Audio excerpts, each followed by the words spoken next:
Hi, gang. It's Tater. Welcome to Tater's Big Show Hangover.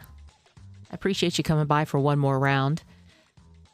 Today, where this is really not an episode because I did not get my act together. This week was a very busy week, so I was falling behind anyway. I had a couple interviews set up with coworkers, so that is coming in the future. But that took a lot of time, spent a lot of time with them. And then I had some other things going on, and I kept putting off getting my act together and getting my episode organized, and had an appointment for Murphie and Rennie to go to the vet. So as you know, Murphie is the pup that has had a mystery illness for a year. I got her when she was 5 weeks old.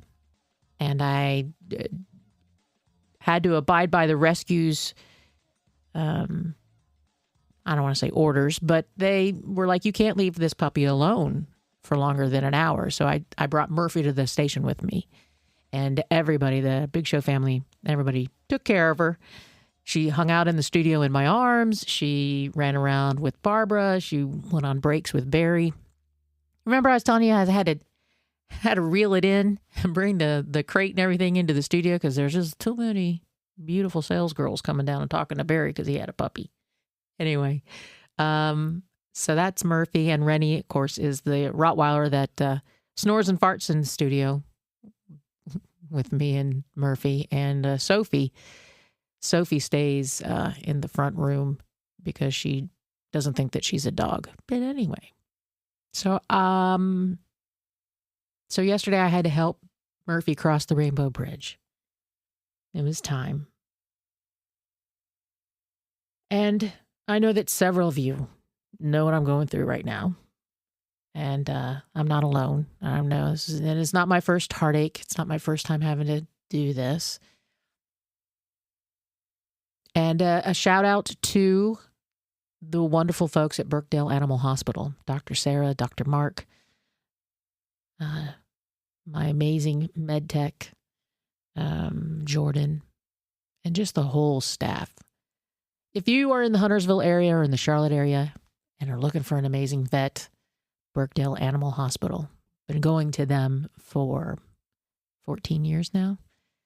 And I keep moving, so they're about an hour and 15 minutes away from me. Doesn't matter. That's where I go. So yesterday, Dr. Sarah helped me with Murphie. And I don't have it in me, guys. I know the show must go on. I can't be funny today. Thank you for coming here for the episode. I am going to play some bits. I'm not a best of show for John Boy and Billy. I've established that for 21 episodes now. I use it as reflection to my career with those guys. Deep respect for that show and for everyone involved with it. But I am a one-woman show now, and I need to lean on them. And I'm going to do it with some bits since you took the time out to come and get another round. And I owe you an episode. I will try to get it done this week, but we may just have to circle back around and meet up again on Tuesday. I miss my girl. The house is very different with her not following me around. And I know you know what I mean. Love to my family and all my friends for everyone's support, and love to all of you. And I hope you have an amazing week. And I want you to know I am okay. I would not trade the 10 years that I had with her so that I wouldn't have to feel this way. I will be okay and make it through this. And I am so blessed and honored that I had shared my life with her for 10 years. So we were just going to go and have some fun. Hug your pups for me today. I'm going to go hug my other two. And thanks for being here. Hello. Hey, is this Hoyt? All my life on the side about it. Not us, buddy bud. John Boy and Billy here. Why, say there, you big old hairy, no driving, no talking, knuckle dragging, no stupid quiz winning pervert. Not much, man. What's new with you? What's Delbert up to? Oh, he's got him a new puppy. About a week into the training process. Well, how's that going so far? Not too good. Mean little son of a gun. Oh. Got them sharp little teeth. And the puppy ain't nothing to write home about neither. Actually, I am talking about the puppy. Yeah, Deborah's hands is all tore up from that puppy biting on him. He chewed a big old hole in his good fishing waders, Oh, too. man, that's not good. What kind of puppy is it? This may surprise you. It's a mixed breed. Uh-huh. Half Rottweiler and half Collie. Well, what's that like? Well, he'll jump on you and tear you to pieces, and then he'll run find somebody to help you. Deborah named him Luger because he's the total package. Little sucker don't like Deborah's daddy Reed worth a darn. Jumps on him every time he comes in the door. Reed been spending a lot of time at a trailer lately. Yeah, him and his latest old lady is fixing to go down in flames. Uh-oh, what's the deal? Well, apparently she's one of them women that takes a husband on as what they call a fixer-upper project. Uh-oh. Yeah, first she nagged him about his drinking, so he quit that. Then it was smoking, so he give that up. And then she got on him about staying out till all hours of the night, so he quit doing that. Then she started picking out his clothes for him. And she got him to give up country western music and start listening to classical. He's even started cooking dinner 3 nights a week. Not going over too good, huh? No, he says he's leaving her. Well, no wonder. He must be sick or trying to change him. No, what it is, he says he's so new and improved, she ain't good enough for him anymore. Well, how's he taking it? Well, you know, Reed, he ain't one to sit around and brood. As soon as he undoes all Brenda's improvements, he'll jump back in there with both feet. Hey, listen, I gotta run here. Me and the dog whisperer is fixing to go to work. You gonna see Gerber later on? Yeah, well. Well, you tell him I said, duh. He'll know what you mean. All right. Y'all keep him straight up, all All right? right. Right. A dog was licking Marcy's face and trying to get romantic? Since you asked, I guess Marcy's going to have to tell the story. Is this another one of those when you were a bartender stories? That's when I was a kid. I was like 10 years old. And Oh, boy. Ruby dooby doo. I thought it was recently. No. I said, are you sure it wasn't your husband?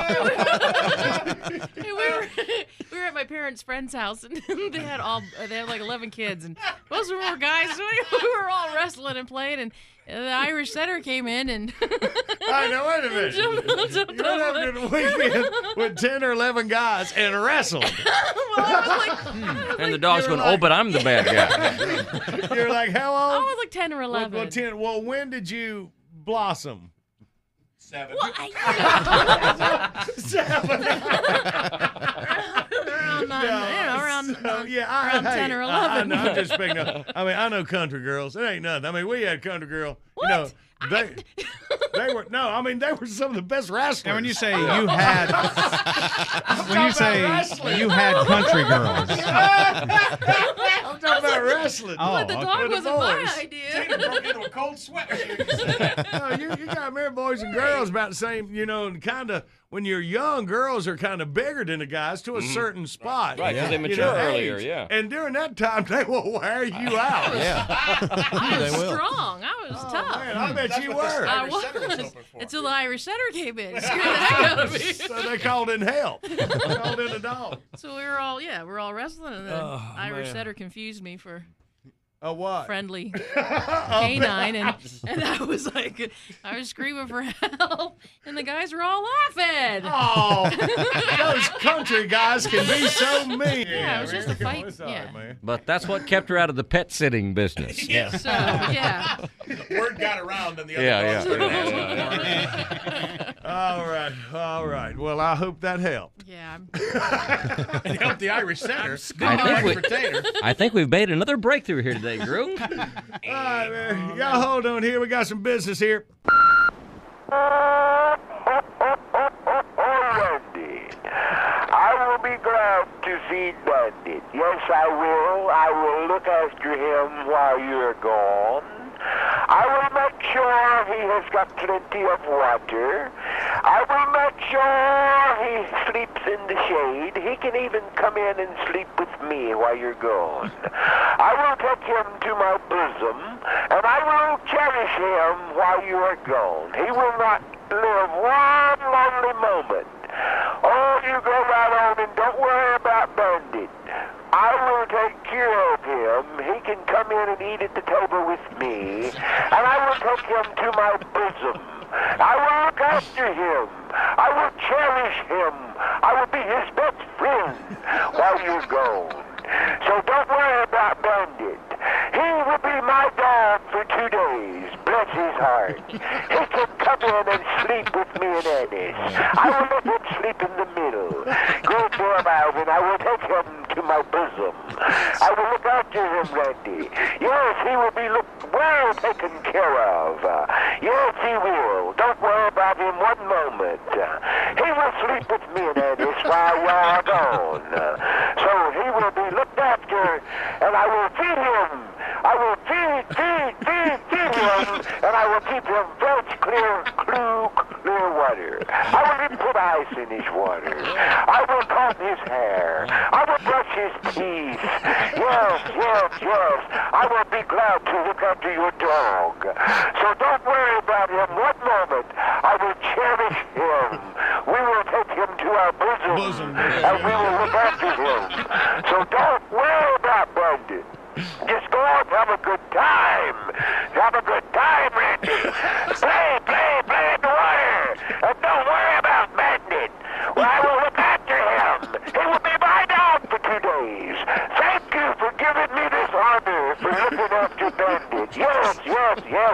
I will look after him. Don't worry, whatever you do, please don't worry. I will look after him and take him to my bosom. Don't worry about Bandit. Go on, have a good time. Thank you. Now, what do you want to bet? Bandit is sitting there with his head cocked to one side as he listens to this message. Don't leave me with him, please. He's rough. It is time for Oliver. Well. Aren't dogs wonderful? I love all animals, but I definitely consider myself a dog man. Dogs are loyal, faithful companions. They make you happy when you're sad, warm when you're cold, and they'd gladly sacrifice themselves for their owner and eat that mystery casserole the wife made. They love too much, and their life is far too short. When it comes to character, the dog is beyond reproach. Noble, steadfast, and true. Unlike most people. People stink. And the stinkiest people are the ones who own dogs for reasons other than companionship. It's a shame when people use dogs for the wrong reasons. To manipulate other people's emotions and play on people's love of our canine friends for personal and nefarious reasons. Who would do such a cruel and heinous thing? Well, I'll tell you. They are the people that bring their dogs to work. Let me preach on it. Now, it's fairly common for bosses, head honchos, and mucky mucks to bring their four-legged friends to their place of business. If someone doesn't like it, they can tell their story walking, brother. After a while, the boss's dog becomes just another employee, a permanent fixture, often receiving a warmer greeting than the boss himself. The owner accepts this because he knows those fawning, duped underlings will willingly feed, water, clean up after, discipline, play with, and care for the pooch. Doing this, mind you, in and around their regular duties. And get this. Some of the more gullible employees will even give up their personal free time to take the dog to the vet. Why? Well, clearly, these are usually the employees who continually underperform and fear for their job safety.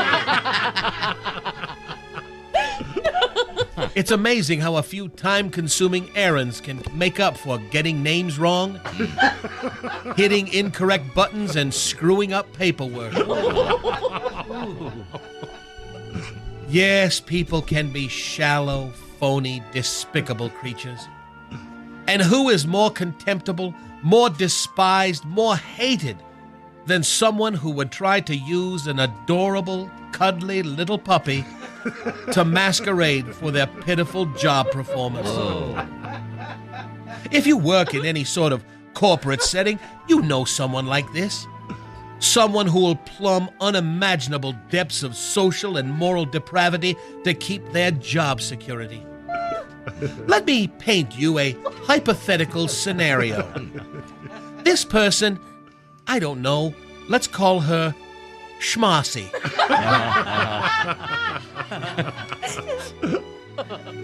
Schmossy is someone who has started to get on in years, started to lose her looks. Her $10 haircut is the perfect complement to her growing ineptitude. Her figure not quite as perky as it used to be. The same old shtick around the office is just not as funny as in years previous. And soon, insecurity sets in. Schmossy, as we're calling her, is consumed with suffocating self-doubt. She soon becomes overwhelmed with the fear that co-workers and superiors will plainly see her work ethic crumbling like a stale coffee cake. She needs a diversion, and fast. Sure, using her new relationship worked for a while. Oh, she can't help it. She sucks at her job. She's in love.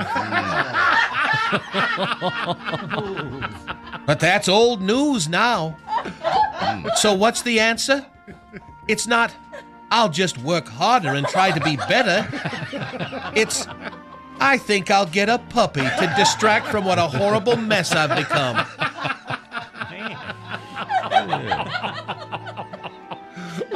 She sounds terrible. Oh, there's more. Schmossy sees the attention that the boss's dog gets and thinks, I can get in on that action, Jack. She knows everyone is sympathetic to a poor defenseless infant, and since she's well past her childbearing years, the only viable alternative is a puppy. Soon the office becomes an ersatz nursery. The once pristine carpeting is damp and stained. The smell of, I don't know, ribs and pulled pork gives away to the aroma of fresh stool. Company property is destroyed. Suddenly, the receptionist isn't the only thing in the office with chew marks.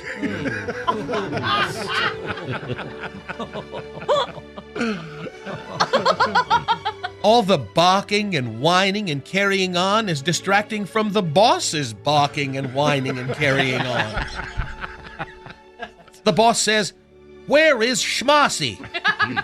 And although she's probably out in the kitchen making popcorn, all she has to say is, "The puppy had to pee."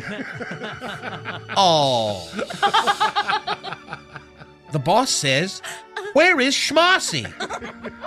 In truth, she's out in the parking lot having a nooner with her current shack-up.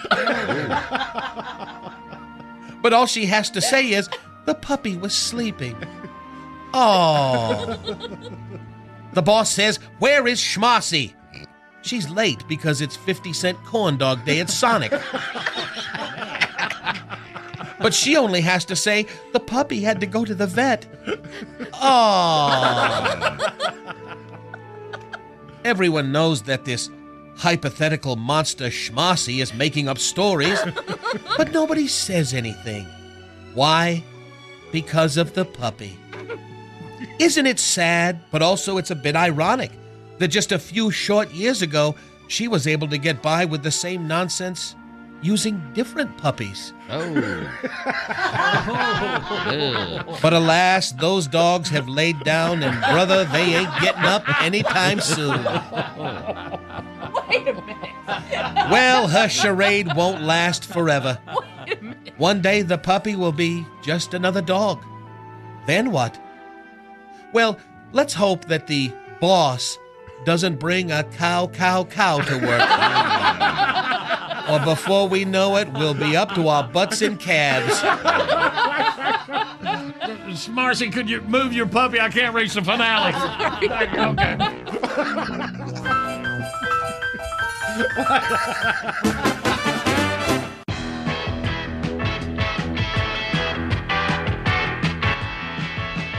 A huge thank you to John Boy and Billy for allowing me to share those bits with you today. These and so many more are available in the Bitbox for 99 cents at thebigshow.com. Thank you to my friends and family for their support of the podcast. Big hugs to Barry as he misses Murphy too. And to Murphy, thank you, honey, for being a hell of a family member. All right, you guys. We'll see you next week, my friend.